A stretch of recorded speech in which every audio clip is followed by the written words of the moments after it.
Hello and Happy New Year! Welcome to this video where I'd like to share what I read and watched in December. I didn't get to everything that I'd planned, and so I rolled them over to this month. In terms of reading, I ended up with a classic Christmas theme. The first book I read was A Christmas Carol by Charles Dickens.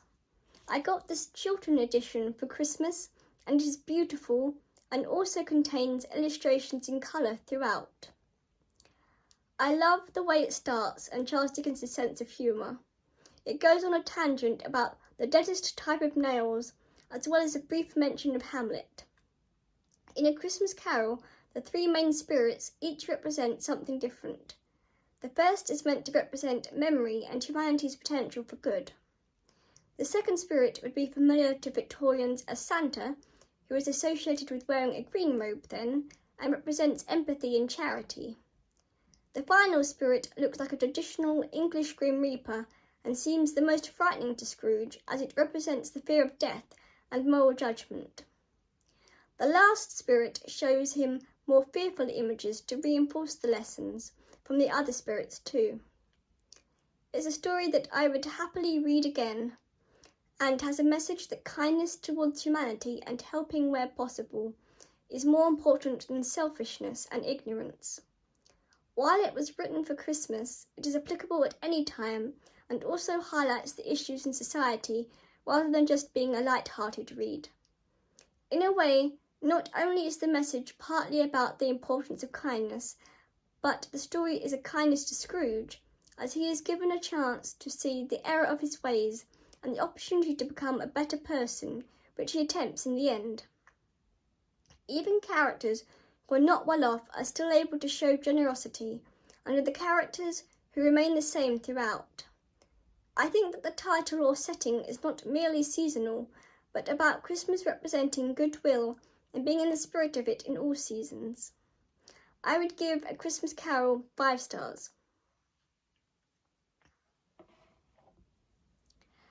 I also decided to read the other Christmas books by Charles Dickens, which are often collected together.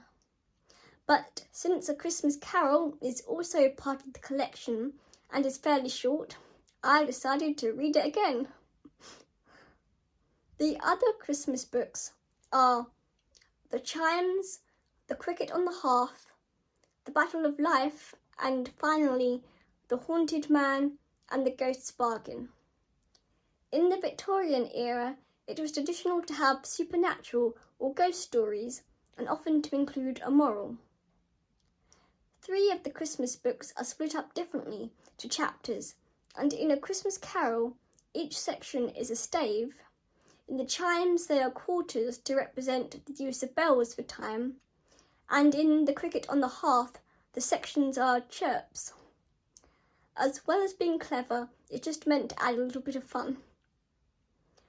After I read A Christmas Carol for the second time in a month, The Chimes was the next to be read. The subtitle refers to it being a goblin story, which comes from the vision of goblins in the bell tower. The Chimes is another Christmas story with a message which has a witty beginning before becoming a little more sombre in its tone. It looks at the treatment of the poor by those more wealthy and how they are scorned for being alive. The fate of the poor always seems to them to be a life of trouble. All the other Christmas books are overshadowed by A Christmas Carol, and none are as good in my opinion, but can still be enjoyable with a message, and I would rate The Chimes 4 stars. The first line in The Cricket on the Hearth is, "The kettle begun it." Make of that what you will, but by this point it's not surprising to me, and if there isn't a humorous beginning, I'd think that Charles Dickens had had an off day. The cricket is also associated with human feelings and actions, and the hearth is in reference to the home. This is a much more quiet, domestic story involving families in a neighbourhood. One is a poor household of a father who is a toy maker and his blind daughter, where the father has created a bit of a fantasy of their home so that his daughter doesn't have to feel as dejected in life from both their poverty and the fact that his daughter would have had an even more difficult life being blind in the Victorian era. He denies himself a lot so that she can be happier, and so, while not being completely honest, he acts with good intentions.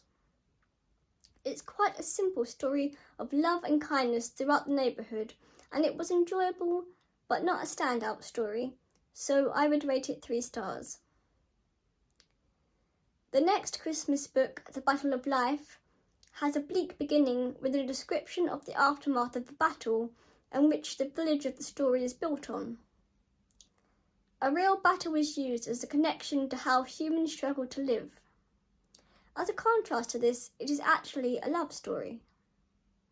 I was pleased to have been right about what happened in the last chapter, and it mentions a battle of life that they succeeded in. Again, I think it is an average story, even if the messages are good, which is why I would give it 3 stars. It's probably my least favourite and least memorable of the collection.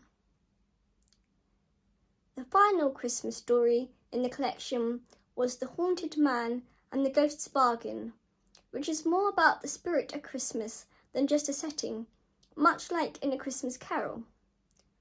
A bargain is made that allows Mr. Redlaw to forget the pain in his life and to be able to give the same to others. He starts to regret it after he realises the impact that forgetting has on people and how miserable and insensitive they become.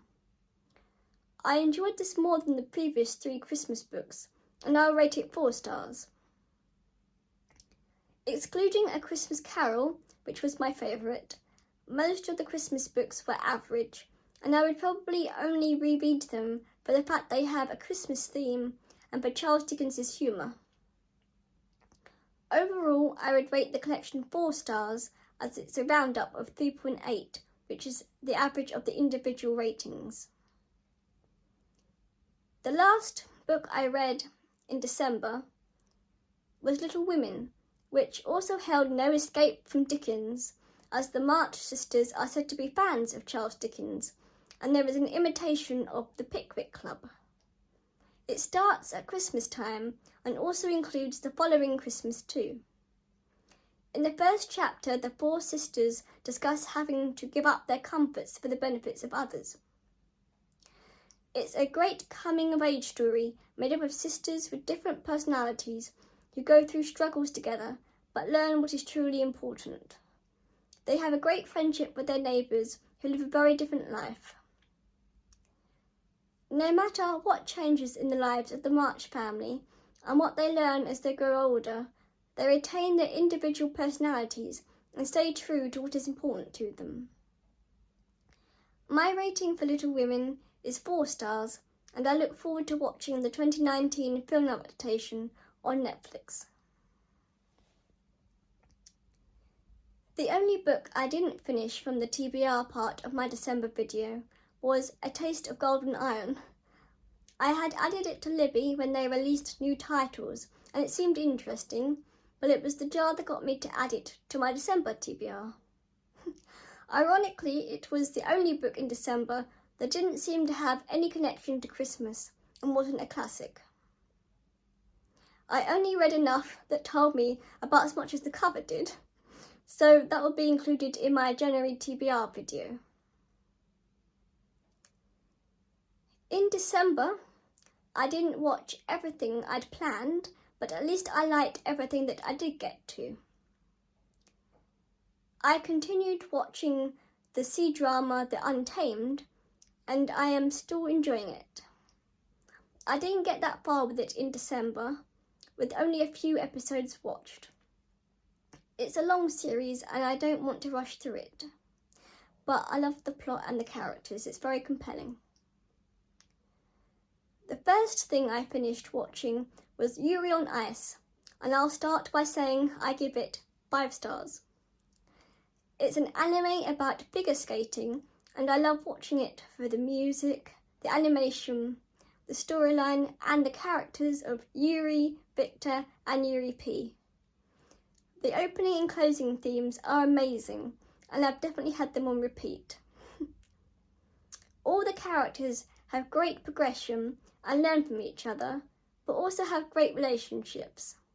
Although not a main part, it gets a bonus for December, as it technically does take place around Christmas at one point. The final thing I finished was the sci-fi and fantasy anime Guilty Crown. It's set in a time where Japan is trying to take back control of its country and takes place after an event called Lost Christmas, which is when there was a mass spread of a virus. It includes the use of voids, which are items that can be pulled out of a person and are supposed to be a representation of a person's heart. I really enjoyed my time watching it, and it has a clever twist that connects the characters and the past. I think the first half was great, and the animation and music is great throughout, but I still don't love the ending.